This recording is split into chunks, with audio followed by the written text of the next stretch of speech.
Hey everybody, welcome to the channel. It's Dean Wolfe. I'm interviewing Martin Haggarty, and he's in Scotland right now. How you doing, Martin? I'm great, thanks, Dean. How are you? I'm very good, thanks. I've been listening to your album now for a few days Great. and really enjoying it. Well, thank you. The band is called Long Earth. I hadn't heard of your band before. I think that's an issue of how many prog bands there are on the go right now on the planet. It's incredible. So I Yes. really enjoyed your album, especially the last track. Actually, every time I put it on, the last track, I just have to re-listen to the last track again. It's very Excellent. melodic. Held you in my Would you call yourself neo-prog or or just general prog, or how would you describe your band? We describe it as melodic prog, but we've had a couple of tags. Neo prog seems to be quite common. We've also been called symphonic prog. I think there was more of that style maybe on the last album than this album. But yeah, we're just a melodic prog rock band. We're not King Crimson or ELP.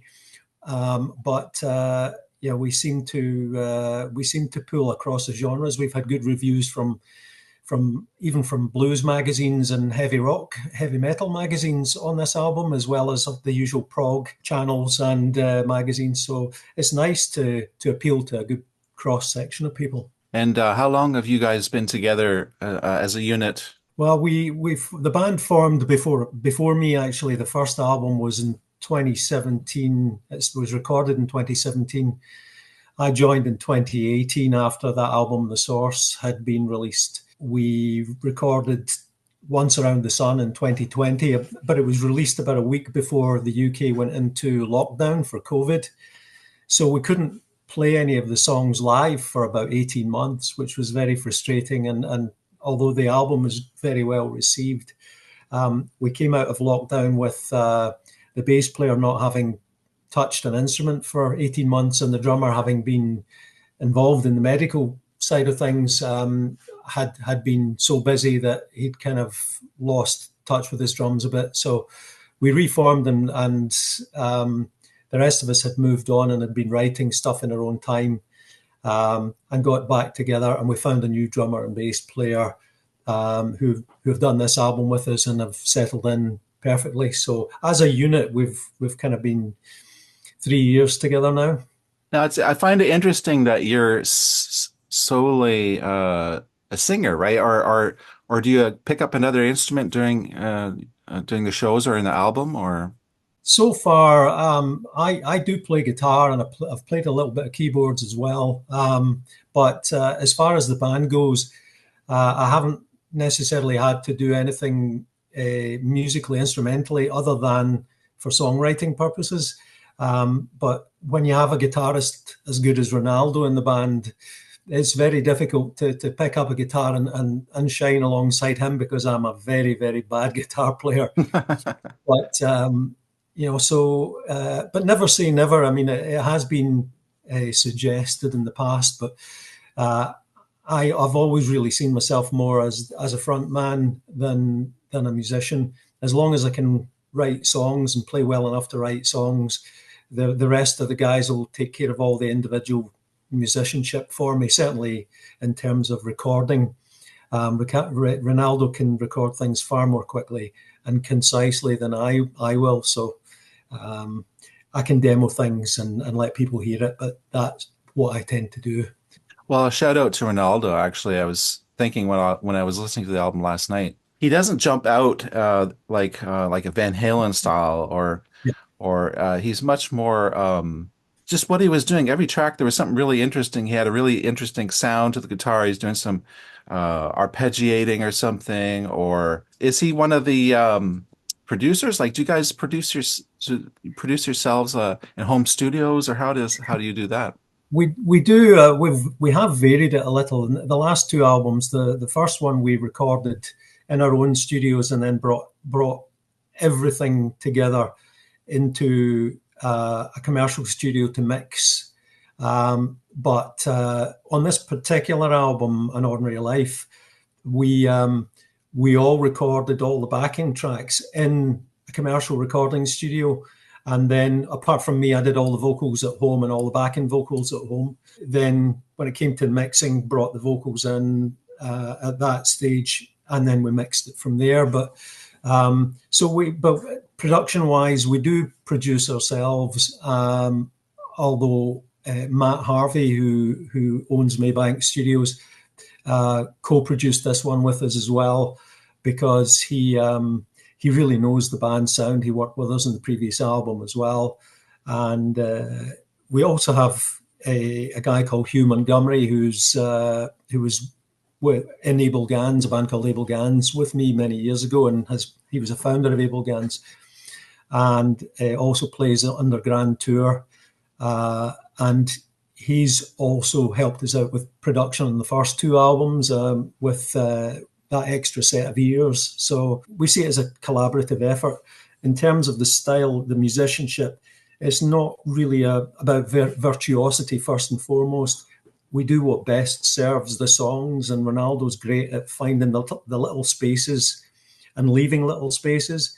He's a very atmospheric player. He's not an out-and-out solos are everything Flash guitar player, although his nickname is Flash. But he is, we really write to serve the song first and foremost. And if the song says it's going to be, 4 minutes long and it's going to have, verse, chorus, that's fine. But if it's going to be 10, 12 minutes long, then, and it's going to have different structures, then also that's fine. Each song finds its own way of taking us and leading us. And then we end up with something that hopefully that we're all happy with. And in this case, we're delighted with this album. And how do you approach the lyric writing? Because I guess you do all the lyrics, probably, do you? Predominantly me, yeah. What tends to happen is I get a feel for a song or some songs. Sometimes there'll be one or two things that shout out at you with a mood. And maybe those songs need to be together. So on Once Around the Sun from 2020, there was 4 pieces of music that seemed to suggest to me 4 seasons. So rather than just rip Vivaldi off, it occurred to me that there would be this was a song that about a year, and it was a relationship that started in the spring and ended the following winter. On this album, An Ordinary Life, there's 3 pieces first and foremost that are companion pieces. They're all called Life, but there's part 1, part 2, The Ark, and part 3, Empty Shore, which you've picked up on. They just shouted to me that this was they were connected, but we had also these other songs. A couple of them had come from my past as well. So Sand, Moscow, and Shadows. When we started to kind of come up with the ideas that this was a series of songs that all were about things we all experience in life. So, making your own way in the world, finding a role in society, finding a partner, maybe having a family, the things that happen to us on the way, wars, political upheaval, and then eventually a parting of sorts, whether that be relationships breaking down or a couple ends because someone passes away. All that's encapsulated in those songs, and they all just seem to hang together under that theme quite nicely. But I did have a couple of them I had to change the lyrics slightly. For example, Moscow, which originally I came up with the idea for that lyrically back in the early 90s when the Berlin Wall came down and Russia opened up. So it was about that and wondering if Russia would really change. And here we are 30 plus years later, and Russia hasn't really changed all that much. In fact, if it's changed, it's for the worse recently. So it made sense to update that and then, do it with the input of the other guys to make it into a different song. So but the lyrics to Empty Shore, funnily enough, were David, our bass player. He came up with them right at the very start when we started to put all this together. He went away and came up with a really nice lyric about when someone isn't really there anymore. Excuse me. And I think that's possibly because he's a minister of religion. He's a vicar, a minister, or was. And I think, his own experiences marrying people and burying people, and his own life and the stages at in life have kind of brought him to those lyrics, which just fitted in perfectly with the concept. So most of the lyrics, excuse me, most of the lyrics I do, but not all of them. Do you guys have any live videos that you've posted, or is it just all recorded stuff? It's all recorded stuff on the website, although there are links to a couple of live pieces on the website. I know your promo has a paragraph that mentions that you're all seasons campaigners on the Scottish music scene, and you came together through a shared love of progressive music. There's two questions I could ask out of that. One of them is, how many prog bands are there, and how many prog fans are there in Scotland? And also, what other kind of live work have you done before this band? There's quite a few prog bands, actually. It's a very good scene, but Scotland's not a big country. I mean, population of about 5 million. But we've got bands like Abel Gans, Comedy of Errors, Long Earth, Grand Tour, and Palace, and a few others. So there's a good scene here. And we've all played together over the years or played in each other's bands over the years. So we all know each other. Fan-wise, there's a lot less than there used to be because we're all getting on a bit now. And, but we still get reasonably good attendances. The days of going out and playing in Glasgow to 1,000 people or more have largely come and gone for bands like us. The same way as a lot of the bands from the 70s, like I was seeing Wishbone Ash recently, we play to, at best, a couple hundred people. And that's about what you would expect now. It's an aging audience, unfortunately, and it's hard to get new people involved in coming in to see live prog music in Scotland or anywhere in the UK right now. You probably get bigger audiences in Europe in general, but the UK is a very niche marketplace for prog now, unless you are Yes or Genesis or Jethro Tull or Pink Floyd, Dave Gilmour. But still a good scene. We've got lots of friends, and that's really important. I guess this is your second album with Long Earth, and they were together before you joined. How is it that you guys hooked up for you to get into the band? 40 years ago, I was in a band called Abel Gans, along with the original bass player and drummer in Long Earth. And they'd parted with their singer who did the first album. I think it was a bit of a brothers falling out because the singer and the bass player were brothers. And so there was Mike and Ronaldo, our keyboard player and our guitarist, plus the two guys I was in Abel Gans with, and Hugh Montgomery, the producer or co-producer of the first album. He was also in Abel Gans with us. So it was a case of, who do we know that we can work with that sings? So I got the call, and it worked very, very well. But as I say, COVID kind of divided us. And when we came back from that, three of us had kind of progressed, if you wish.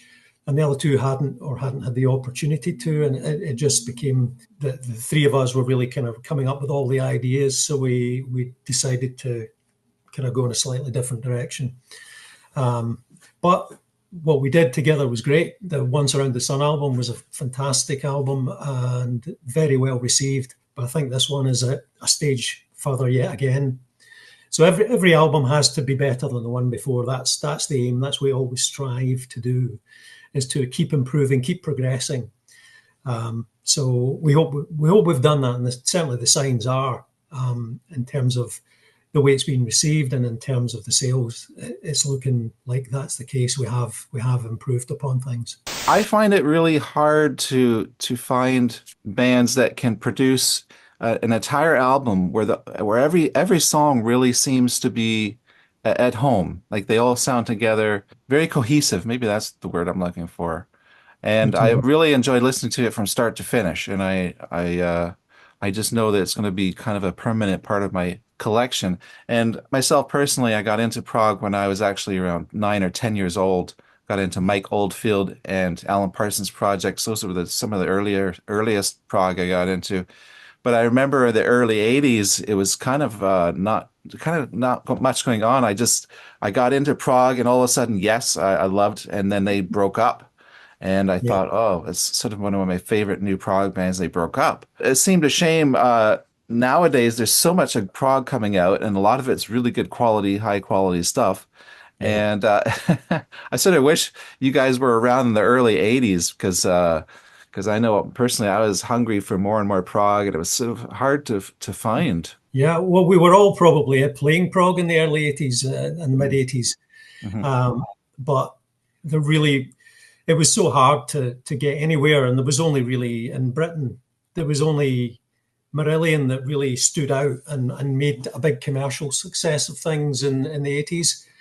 The other bands, the established bands, had to adapt their sound. Obviously, 90125, big generator, Abacab, to look at your album sleeves there, and Yeah. and bands really had to evolve the sound.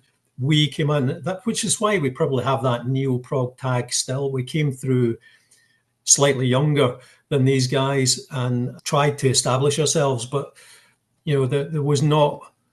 It was not a good time to be in a new prog band. There's a handful of bands that got any attention. One or two got deals, and then the rest of us just kind of got on with things. You mentioned earlier what other live things we'd done. We've all done bits and pieces. Personally, I've never gone in big time for the cover band thing. I've always tried to do mostly original music, although I did a glam rock thing just for the fun of it a few years, about 10 years or so ago, with all of sort of David Bowie, Roxy Music, Mott the Hoople type things, which when I got into music at the age of about 7 or 8, that was the music that really stirred me up. And then when I discovered prog, well, mind blown. But yeah, the 80s was a difficult time because the music we loved had changed slightly, but it's all back. And they say that in Britain, punk killed prog, but it didn't. It just changed it slightly for a while, and then it all came back. And the bands like Genesis and Yes and Floyd came back as strong, if not stronger than ever. When they came back to it in the 90s and beyond. We're just sadly losing some of those bands again now because of age and because people retire or worse. People like Alan White are no longer with us, which and Greg Lake and Keith Emerson, who are huge figures in my life, my musical life. So, but there's some fantastic bands around, loads of great talent around. We play with a lot of different bands. We know a lot of different bands in the UK and beyond, and it's amazing. But the tools are there for bands to get in front of people. It might be in smaller numbers, but at least we can get in front of people. So we can record a song, and it can be worldwide available. At the drop of a hat. Really, it's getting the attention that's the hard bit now, and finding your audience. But whether that audience is in the UK or in France or in Holland or in the US or Canada, we seem to do quite well in Canada. We seem to do very well in Holland, France, Italy, Germany. We've got some good friends and contacts in the US as well. So it's just finding more people, and we've done that with each Long Earth album. The audience has grown, so we'll just keep doing that and hope that it keeps growing for as long as we're playing music. I don't usually ask about the origins of names, but Long Earth is kind of unique. And it was, I guess, before you came into the band. But do you know much about the reason why the band's called Long Earth? Yeah.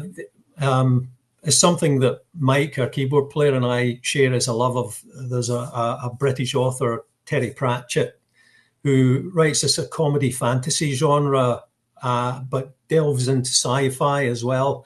And there's a series of books he wrote with a guy called Stephen Baxter. So it's like Long Earth, Long on Mars, and I can't remember the third one.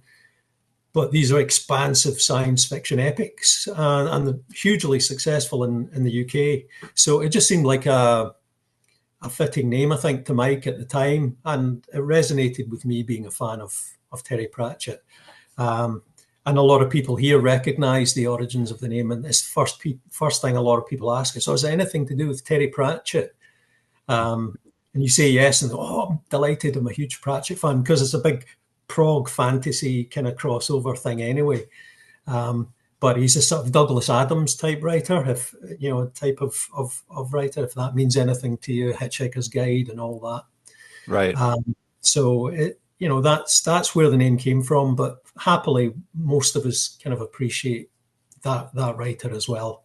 But we do have some good literary friends as well, authors who are fans of the band as well, which is nice. That's interesting because personally speaking, I do read a lot of science fiction, and it seems to go and fantasy as well, fantasy and a Hitchhiker's Guide. Of course, I know Doug Adams and stuff, so I'll have to look up this author. That sounds really interesting. I haven't heard of him, so I'm going to check him out. Yeah. About your singing, Martin. I enjoyed your voice in the album. It's a kind of a lower range, would you say, eh? Like, Yeah, well, all the harmonies and all the high harmonies are me as well. But yeah. my register in terms of lead vocals is, you know, it's probably, I don't know if it's baritone or tenor. No, it's tenor probably. But yeah, I'm comfortable in a kind of mid range. But I can hit the high notes as well. It's not a traditional rock voice. I hope it's distinctive. People come up with the occasional comparison, but no two people seem to agree who it sounds like. Some people say, "Oh, it's a bit John Wetton." No, it's a bit Pete Jones of a band called Tiger Moth Tales and other bands in the prog scene. He said I sounded like Chris de Burgh, the Irish singer, which I don't see at all. But and other people say I sound like a Mike Nichols from IQ, which again I don't think I do, But yeah, it's just what comes out, and I can only do what I can with the instrument I've been given. So, but it suits. The songs are written, and the melodies that I come up with suit my voice, and it's very hard for other people probably to sing some of them. But I've had a couple of people in reviews saying, you know, well, the heavier songs could maybe do with a bit more of a rock voice, but that's the way I sing. I can't do an awful lot about that. I can't suddenly turn into Rod Stewart or, you know, or Brian Johnson. I don't have that. It's much more, you know, like Steve Hogarth doesn't sound like Fish, for example. Steve Hogarth has a completely different voice, and people didn't necessarily accept that. But Steve Hogarth has a beautiful voice. I love Steve Hogarth, but it's just different. He doesn't do what Fish does, and he doesn't pretend to. He can sing some of the things that Fish sang. So hopefully people like it. But you know, it's just what comes out. for me, there is it reminded me of the old Spandau Ballet singer. Yeah, Um, totally. it reminded me a little of some Simple Minds as well, and the whole band, not just his singing. I Yeah. got a little bit of flashbacks from Simple Minds in the 80s, you know, some of their earlier albums before they became really big and popular and all that. No, And I'm quite happy with either comparison because we kind of made our name really, or as musicians came to the scene in the 80s, and these bands were all around. In fact, Simple Minds crossed paths with us occasionally in the rehearsal rooms that we use because a oh lot of the wow. bigger bands come in there as well. But Glasgow's always been a fishbowl for the bands that are in it. We all kind of bump into each other at various times. So yeah, Simple Minds are great. I love early Simple Minds, and I've had the Tony Hadley thing 2 or 3 times on just from this album in reviews, which he's a great singer. So I'll take that all day long. Yeah, happy with that.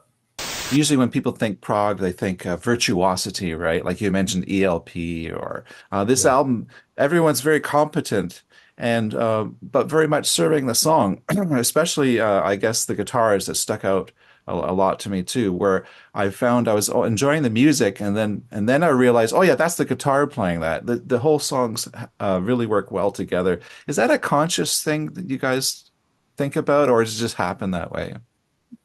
we do think about it in the terms of you know, we won't stick in a fancy time signature for the sake of it. We listen to some bands, and I won't name them, but we listen to some prog bands who are in the same market as us, and they're often so, oh, there's a great big Pink Floyd section, or oh, there's a bit with a token 9/8 or a token 7/8 section. But the song doesn't seem to go anywhere. It doesn't seem to resolve. It's just a collection of bits. And there's a bit of that around. Whereas, you know, when I really got into progressive music, I started with Genesis first and foremost. And yeah, they were fantastic. And some long songs, some short songs, some with a vocal and, you know, guitar and, you know, More Fool Me or something like that, or For Absent Friends. They were beautiful. They were delicate. They were loud. They were aggressive. There was all sorts. But the thing is that where Genesis knew what they were doing, they put Supper's Ready. It was lots of bits glued together, but they knew what they were doing. They served the song. They had melody. They had interesting lyrics. They had interesting stories to tell. And I loved that. Yeah, the virtuosity is great. And I love King Crimson and ELP, and you know, that's fantastic. But I also love Caravan and Hatfield in the North and Camel, who had a much more delicate thing. I mean, Pi Hastings or one of the Sinclairs with that Canterbury sound, their vocals, or Andy Latimer's vocals, are much more delicate. And I think the thing about prog is such a broad church that you can do anything. You can be anything. You can have a really unusual voice and still sound fantastic if it suits the music and if it suits the songs you're trying to get across. But we do try and make sure that, you know, we're not sticking in a solo just because we have to stick in a solo, or put a big keyboard thing in just because we have to. There's no rules. So we think if the song's happy at 5 minutes, fantastic. If the song really needs to stretch out a bit, like there's a song on our last album called A Guy From Down the Road, which is about a serial killer, and how serial killers are always just to the people that live next door to them and all that. They're just that guy. I can't believe it. You know, it just seemed like a regular guy. He's a guy from just down the road. And that song goes through various stages. It's got the story at the start, and then it's got the kind of chase, if you will, and then it's got the capture, and it's got the final haunting message, if you will. And it took that to tell the story. So, you know, it's 11 minutes or whatever it may be. But there's a song on there called What About Love, which is it is basically a nice little love song, which is 4 minutes long, and, you know, not overly proggy, but, you know, but it can be there. It can be anything it wants to be. So yeah, we just do what we think sounds right to us, and we don't overplay. But by the same token, as musicians, you want to stretch yourself a bit. So there is some technical stuff in there, and you do like to stretch out. And sometimes a solo is going to be 3 minutes long, or an instrumental section is going to be 3 minutes long, not just a solo. But it's what feels good to us, and we hope other people like that. And if they don't, we make music for our own enjoyment first and foremost. It's its own reward. But hopefully other people like it too. And when they do, it always takes us a wee bit by surprise. You know, it's like, people like it, fantastic. When you get nice reviews and people like yourself who say, I love that song, I really like your album, it makes it all worthwhile. We're never going to sell, 100,000 copies or 1 million copies. Those days are long gone. But if we make enough money to record the next album, we're delighted. That's that. And because everything else is just really about enjoying what we do. That's the bottom line. So you don't feel any pressure then, as far as except on yourselves. It sounds like you're conscientious enough that you're thinking, oh, let's be even better than the last album, but at the same time you're just having fun too. Is that fair? There's no point if it starts to feel like work, then it's probably time to retire. But we love it. We genuinely enjoy writing and playing. And, there's parts of that process that if I take away a lyric and work on that in my own time and bring it back, that's fine. But we like to create music together. And, it's nice to all get in a room and maybe somebody's got a riff or a chord sequence that they like, or a half-written song. And then everybody takes it in a different direction and it becomes us everything we do sounds like us. It doesn't Yeah. hopefully sound like anyone else, because we kick it around and then it would come out. It might have gone in as part of my song or part of Mike's song, and then it ends up sounding like us, the five of us, because only the five of us, in that room make it sound like that.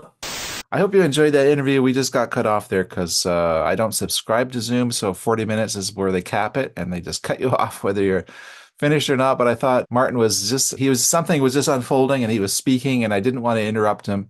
And it was quite nice how he ended. The period of his sentence ended exactly when the video ended, so I thought I would just leave it like that. So thanks again to Martin for that interview. I hope we can do some more interviews in the future. I'm certainly going to be keeping an eye on this band, guys. I hope you check them out. And Long Earth, great band out of Scotland. Another feather in the hat of great prog bands that are still out there and doing it. And aren't we all grateful for that? Keeping prog alive. Thanks for watching. Bye.